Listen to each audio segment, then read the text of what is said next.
Folks, I figured it was about that time. What do you guys say we make a DNF Duel tier list? The game's been out for a few weeks now. Obviously, we don't know everything about the balance. It's going to take some time for stuff to get figured out. And I'm far from a pro player, but I am someone who's put a lot of time in, and I think I have some decent ideas about where most of the cast stacks up right now. So I get questions a lot about how good do I think a particular character is, so hopefully I can answer all those today, and we can make a little tier list, and then if I'm super wrong, which is very probable, you know, we can look back in a few months and laugh about it. So, and let me just talk real quick about the letters. You may notice I don't have a D or F tier. A lot of people always comment, they're like, shouldn't C be in the middle? You know, C is average, right? So shouldn't C be the average instead of at the bottom? But I feel like if you put a character in D or F tier, you're kind of saying that this character pretty much can't win if they're in F tier, or if they're in D tier, it's really, really hard for them to win. But I think every character in this game can definitely win. Every character is pretty broken. Every character can two-touch, pretty much. Most characters can break your guard if they have you blocking and you don't have any meter. So most characters are pretty broken in this. It's similar to something like Marvel vs. Capcom 3, also made by aiding. And in that game, even the low-tier characters like, you know, Phoenix Wright or Arthur or whatever, they still just destroy you if they get a hit or if they have a lot of meters. So I think this game's pretty similar. Every character can compete, but of course the characters I put at the top are going to get more opportunities. They're going to get more hits just because they have better tools. So let's get right into it. There's one character I think in DNF Duel that really stands above everyone else. We're going to put him in S quadruple plus tier here.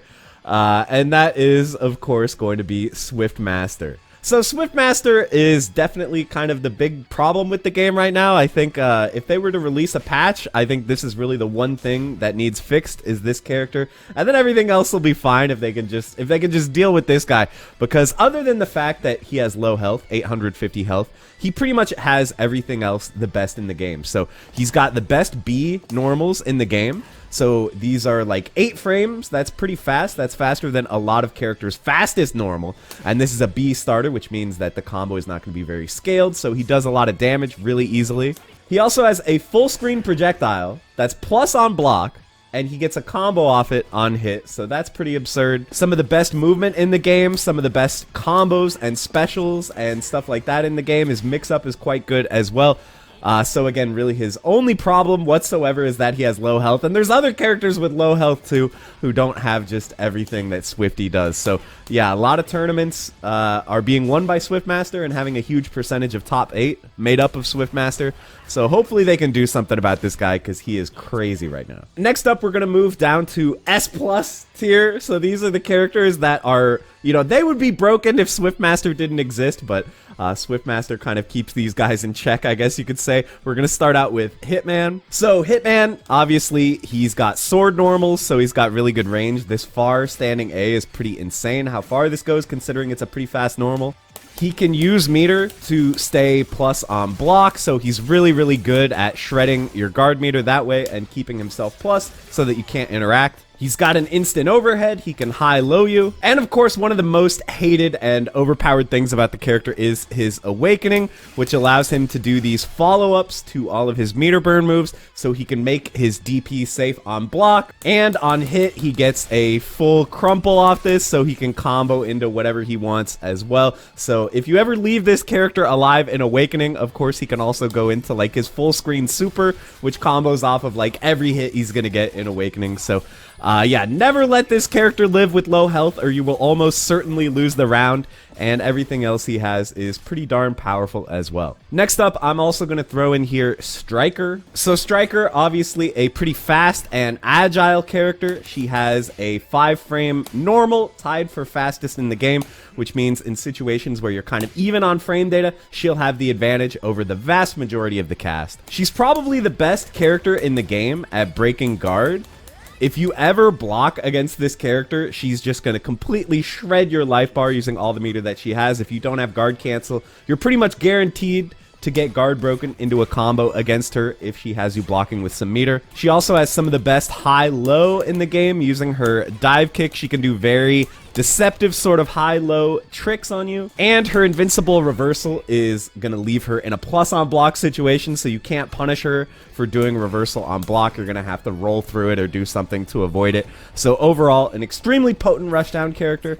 Again, she has low health, similar to Swiftmaster, but I just don't think that is enough to keep this character in check. Everything else she has is so crazy. Next up, the final character I'm going to put in S+ here is Dragon Knight. So Dragon Knight, another character with a 5-frame normal, tied for fastest in the game, and hers even hits low, so that's nice. She's got great control of neutral. Her air fireball is very strong, and she can cancel it into flight to stay safe or to follow up or chase you down or whatever. Her flight is also really good for high-low mix-ups as well as setting up safe jumps, so she can mix you in a lot of ways that are going to be safe against dragon punches. And then throwing out the dragon move. This move is generally really hard to deal with. Of course, you can hit the dragon to make it stop attacking you, but she's going to be right there to sort of lock you down, force you to block it. The dragon also breaks your guard bar very, very effectively when she's following up behind it, so a very hard character to deal with once she has you blocking. She also has a lot of great ranged moves. Her towards plus meter burn, really far-reaching move. Her 5S, great long-range poke. So I would say great neutral, great mix-up, great normals, great guard break potential. Overall, just a really amazing character and one that I think anyone should feel good about picking in the game. Alright, next up we're moving down to S tier, so obviously these characters are really amazing as well. I just don't think they're quite up there with these four. We are going to start out with Kunoichi. So Kunoichi has pretty insane movements, some of the best walk speed in the game, good dash speed, and the only character in the game with a double jump, and this matters quite a lot. In so many matchups, the opponent's going to see you jumping at them, and they're going to try to just anti-air you, and then you just go over it, and you get a full combo, and most of the cast is really not going to have the tools to deal with this kind of double jump approach. It's pretty tough to deal with, especially combined with her kunai, which is a really, really strong neutral tool, similar to like Akuma or something in other games. She can keep you out really effectively and force you to make some hard reads to get in using the kunai. Her instant air kunai is really, really good as well. This is going to bait throw techs, and it puts that fire glyph on you that is going to force you to essentially block until that goes away, because if you risk pressing a button, you are going to get exploded by this sort of follow-up explosion that happens. This frog is a really, really powerful move. Similar to something like Dragon Knight, this frog is just going to exist on screen and force you to block, and God forbid you get hit by it, because once again, you are going to get that fire rune on you, which is going to force you to block even more. So it's really, really scary to press buttons against this character. Also, by the way, did I mention 5-frame normal? Once again, this is the other character tied for fastest in the game, so it's even scarier to press normals against her, because in even-ish situations, you're not going to be able to outspeed her attacks. She's going to hit you first every time.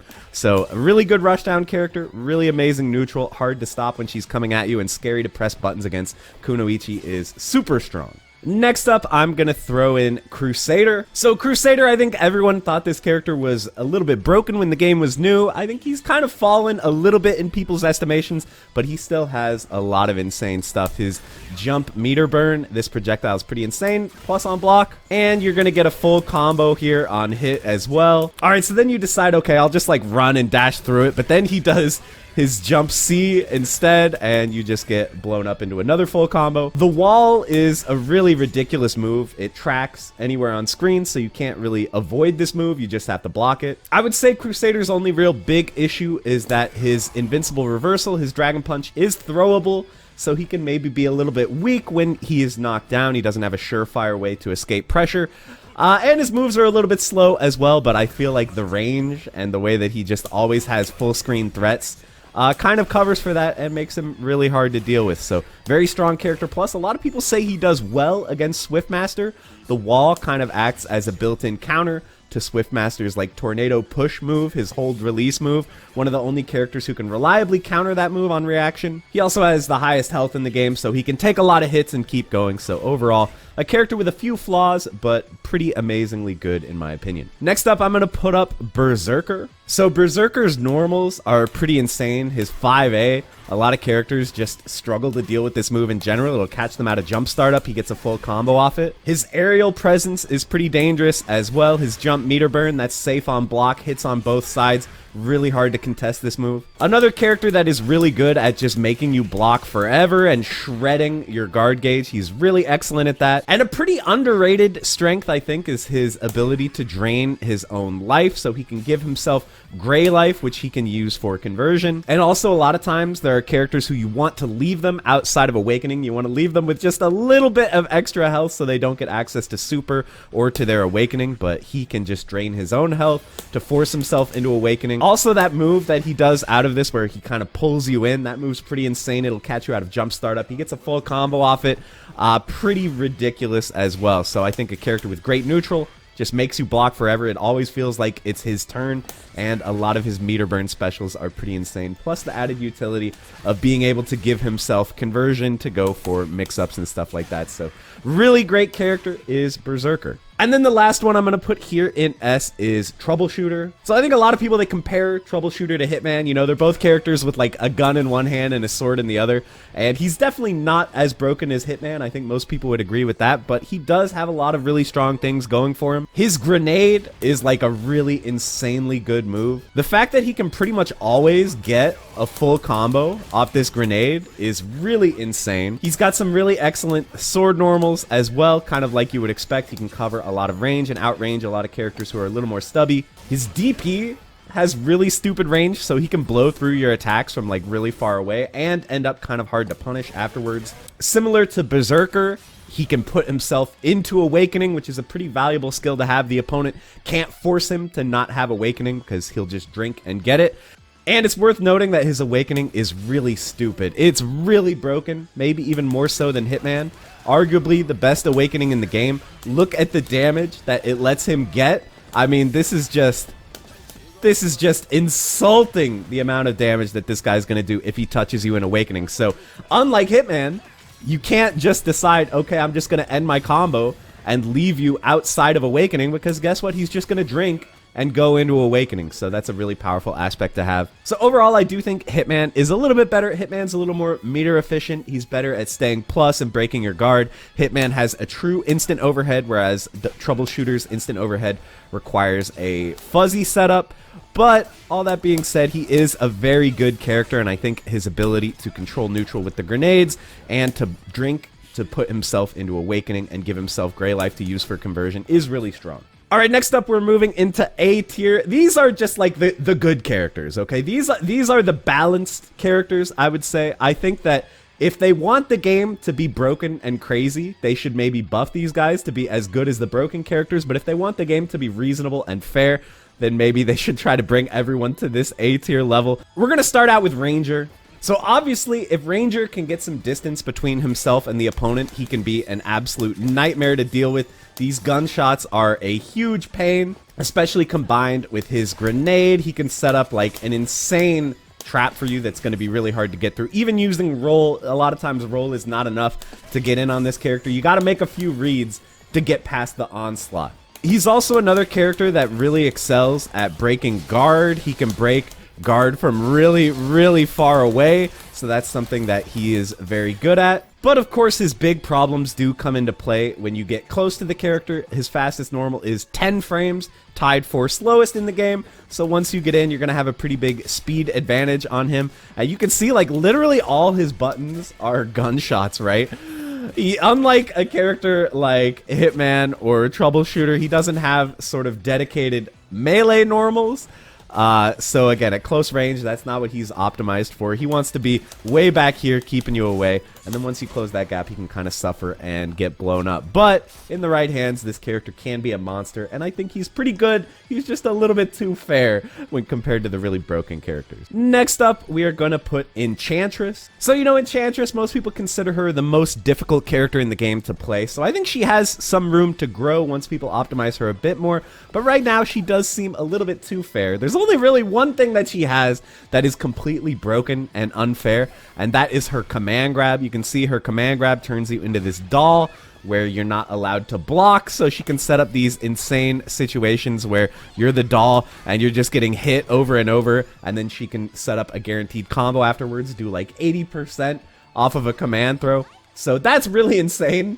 But other than that, she doesn't really have anything that's too completely out of this world. Her DP is very good, but of course, because of the fact that it pulls you into her, you are usually going to be in range on block to get an optimal punish, so it can be a little dangerous to throw this DP out. Her projectiles are pretty good, of course. That's kind of what she's like balanced around, but they do have very, very long recovery. Her fireball as well has really, really long recovery, so on block you can get a huge punish on her. She does have some really good normals. You know, her 5B and 2B are both good normals. Her 2A is very good as well, one of the longer reaching 2A normals in the game.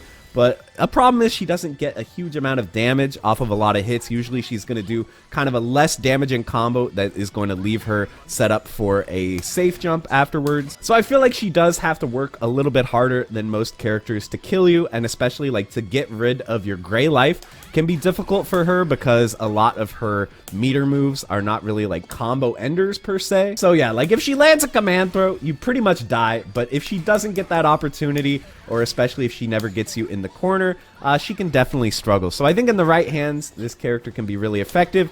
It just seems like she's a little more work than the truly broken characters in the game who will just kill you without having to work for it. Speaking of characters who can just kill you, how about we'll talk a little bit about Grappler. So Grappler, of course, one of his big advantages is he just kills you. This is one of the most damaging characters in the game.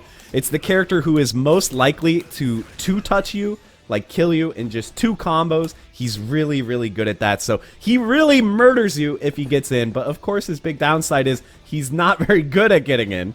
He's pretty slow and clunky. He does have these armored normals, but these are very slow. A lot of characters can react to these and just use an invincible move to punish them on reaction. I would say that's one of his biggest issues. You know, he has all these tools that are like, okay, I'm going to make you guess. Am I going to go to the front or the back? Am I going to strike or am I going to throw? Yada, yada. He's going to make you guess. But the problem is Dragon Punch is just going to go through so many of these guesses. They're just going to use their invincibility on reaction to get through so many things. So that is a big issue that he has to deal with. Another very bizarre issue that Grappler has is he has probably the worst awakening in the game. So what his awakening does is it reduces the amount of white life he takes while blocking. So you can see normally when you block moves, you take a pretty good amount of white damage to your bar. You're going to lose a decent amount of health just by blocking. But if he's in awakening, look, he is going to take significantly less white life. So, you know, that seems kind of like a buff, but there's a couple problems with this. One thing is, by the time you're in awakening, you have very little HP to work with, right? So I feel like, how much are you concerned about chip when you're low on life anyway? You can't die to chip in this game. So it's, to me, that's not like a huge deal. This isn't really solving a problem that you run into a lot in this game. And I think it actually creates another problem, which is that all of a sudden you're going to have way less white life for conversion. So like if you just block like a stray attack or something, all of a sudden you have very little white life to work with. It's going to come back and then you can't do conversion. You want to have white life in this game to use conversion to let you pressure and do combos and stuff, but he's going to get less conversion opportunities because just blocking these sort of stray projectiles, he's going to end up with like no white life to actually use on conversion. So I think that's a problem as well. His awakening is like a non-issue, and when you compare that to characters like Hitman or Troubleshooter, their awakening is a huge threat. It completely changes the way the game is played, but his is arguably a nerf to the character, so that kind of sucks too. Alright, finally, the last character I'm going to put in A tier here is Inquisitor. So Inquisitor, she has a lot of things going for her. You know, I would say she has the best Dragon Punch in the game. It's got the fastest startup of any Dragon Punch, and it's got very, very long range and a great anti-air hitbox for stopping jumping. Her jump C is a pretty incredible move. That's one of the best things she has going for her. She'll get massive damage off any hit from like anywhere on screen. The wheel is obviously a pretty insanely good move. Everyone's pretty scared of this move, but it does take 90 meter. 90 meter is a lot, so you're not going to be able to throw out too many wheels. It's also slow to come out, so even though I do think this is a good move, it does have some pretty notable downsides. Her fire bottle is quite good, and of course when she's in awakening, she regenerates meter more quickly, so she can throw out just a ton of fire bottles, and she does get good damage off this. But I think when it comes to her flaws, she has some really big ones. First of all, her moves are slow. Her fastest move is 9 frames, almost as slow as Ranger, except unlike Ranger, obviously her moves do not have full screen bullet range. They're just short range moves, you know. Her longer range attacks are really slow. Like her 2B is horrendously slow, so it's really hard to play footsies with stuff like this. A lot of times her best counter poke is going to be jump meter burn. This is like her best move in general, so you are going to throw this out a lot. And she can, you know, perform the occasional robbery. Obviously, if she like oils you up and then explodes you, you're just dead. You are in nightmare territory. So if she makes a good read, she can really blow you up off it, but she does have some weaknesses in neutral, and she also is tied for lowest health in the game, which kind of hurts. She has the same health as Swiftmaster, but she's so much slower, so much worse normals, and actually much lower damage as well. Swiftmaster is a much more damaging character than Inquisitor, and part of the reason for that is because he has this insanely fast 5B that's not going to be a scaling combo starter, where all of Inquisitor's fast moves are A attacks.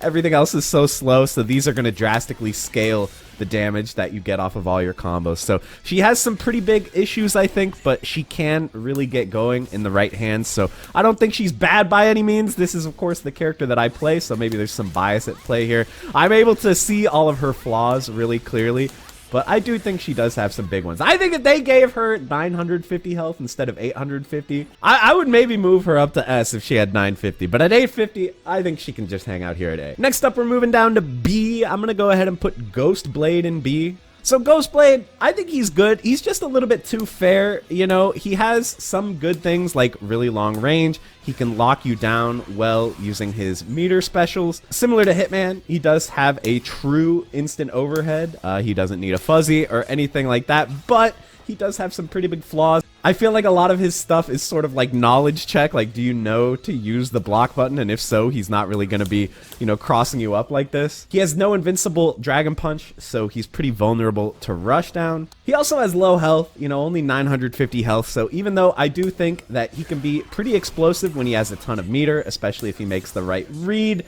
he can blow you up, but he's a little bit vulnerable on defense and he dies kind of quick. So I think he's just a little bit on the fair side and doesn't really have anything super broken to make up for the major downsides that he doesn't really have invincible attacks to get through your stuff, and that he dies in less hits than the average character. Next up, also in B tier, I'm going to put Lost Warrior. So Lost Warrior, I think he has some similar problems to some of the other characters that I don't think are super amazing. Fastest normal, 10 frames. Tied for slowest in the game, so he can definitely struggle when he is under fire up close. No good reversal. His only sort of reversal is this counter, which does lose to lows, so he, again, is similar to Ghost Blade, going to be very vulnerable when he's on defense, when the opponent is trying to keep rushing him down and keeping their advantage. He's going to have a hard time breaking out. And similar to Ghost Blade, he has some moves that, like, they feel like they should be mix-ups. You know, he can teleport through you, but, of course, this game does have a guard button, so people can just guard, and they don't have to worry about which side it's going to hit on, so it's a little bit fake.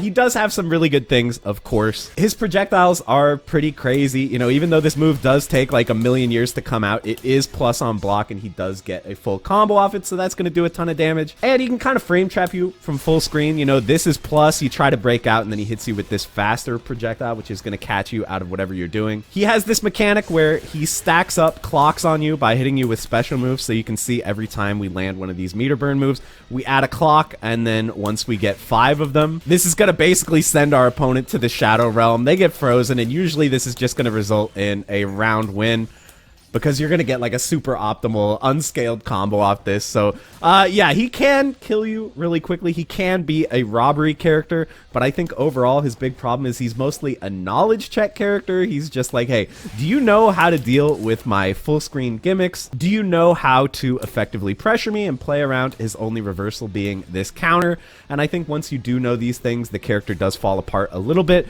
But of course, similar to Grappler, he has that potential to just steal the round off one hit, so that is not something to be trifled with. I just think he's not a super reliable character.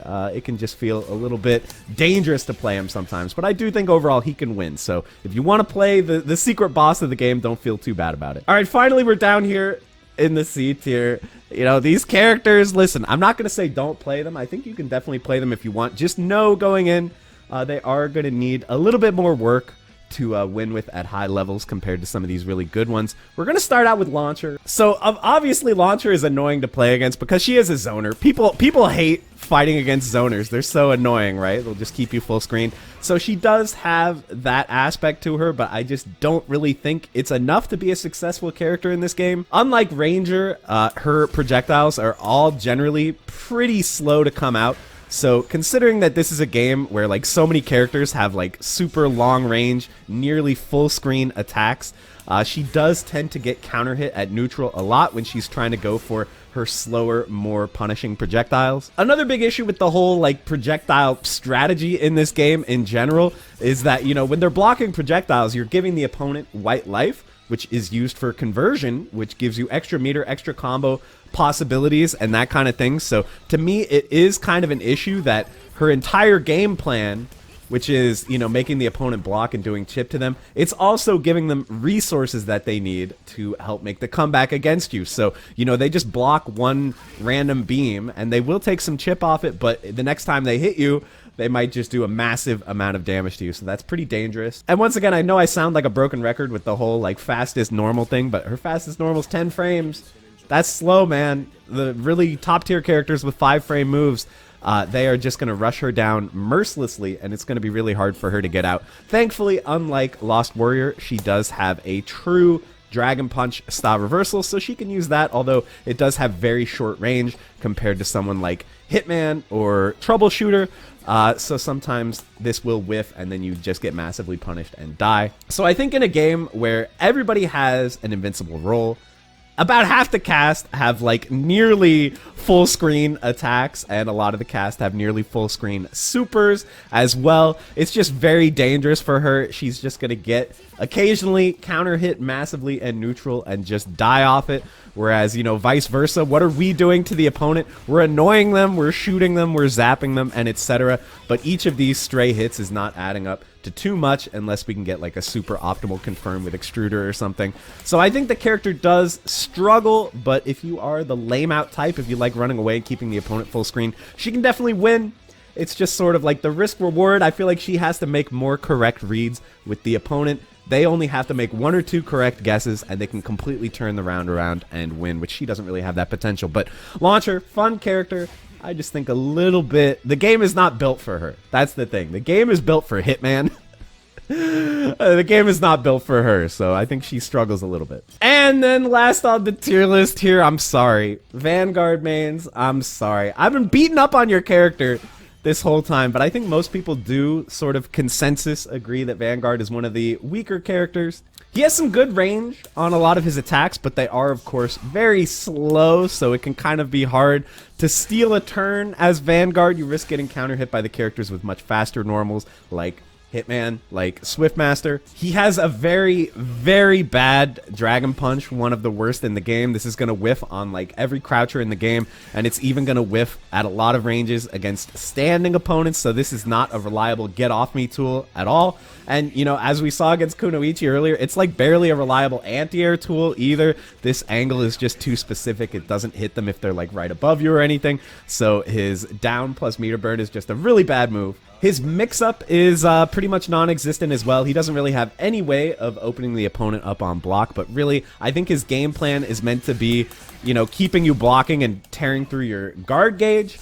I think that's more what he's designed to do. Instead of trying to, you know, mix you up, he's going to just make you block and eat away your guard gauge. And he's decently okay at that. But a lot of characters are just better. Like Striker is way better at breaking guard gauge than Vanguard is. But a lot of characters just have way better guard cancel than he does. You know, a lot of characters, when you're pressuring them, you're trying to, you know, remove their guard bar and blow them up. They can spend 100 meter to get out of it. But his guard cancel is so jank. You can see it goes at this upward angle, similar to his Dragon Punch. So many characters are going to have strings that are safe against this guard cancel and can't be guard canceled as Vanguard. So even though his main strength is breaking guard gauge, he's actually one of the most vulnerable to having his guard gauge broken in the game. So that's a pretty big problem for him. I don't necessarily think Vanguard needs like huge buffs to be that good. To be honest, I think his biggest problem is just he's outclassed by the top tiers. Other characters are better at breaking guard than him.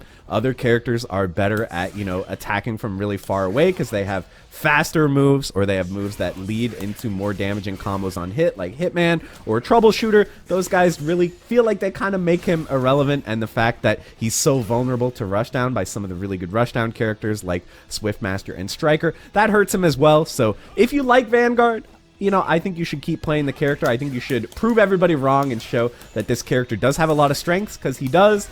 But he has some pretty major weaknesses as well. He feels a little bit too fair, a little bit outclassed. So guys, that is it for my tier list. What do you guys think? You think I'm right on the money? I'm curious what things are going to look like after we get the first balance patches. We have to imagine that Swiftmaster is going to eat some nerfs. But other than that, I really think the game is in a pretty good spot. I think every character does feel powerful and fun to play. I just think a few touch-ups here or there, and we'll be sitting pretty with a really great tournament fighting game here. So, yeah, let me know down in the comments what you disagree with, what you agree with. I would love to hear it. And with that, we're going to end the video. Thank you guys so much for watching, and I will see you in the next one.